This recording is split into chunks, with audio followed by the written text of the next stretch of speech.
ढलता सूरज उफ़ुक़ पे निकला, शहर की गर्म ख्वाबों में छुप गया।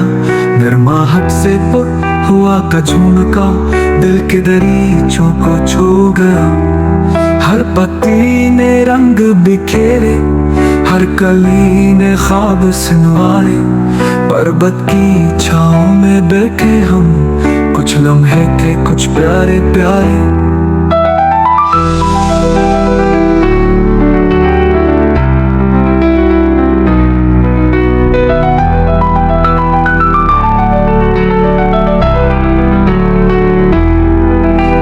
किले में छुपी थी बातें जो सुनने वाले दिल को तरसा दे।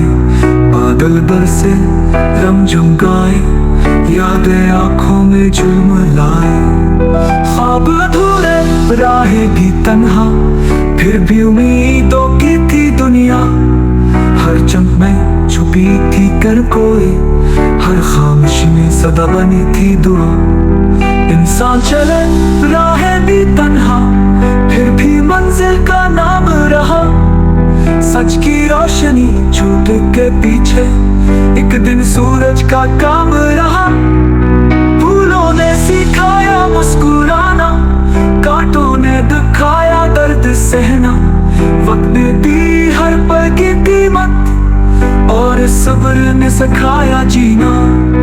गम की रात हो या खुशी की सुबह, जिंदगी की हर घड़ी है खास।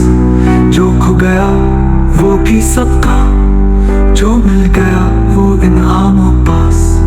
चलो फिर नए ख्वाब बुने, फिर से उम्मीदों का रंग भरे। ना थके ना झुके ना रुके कभी, के रोशनी का सफर है अभी।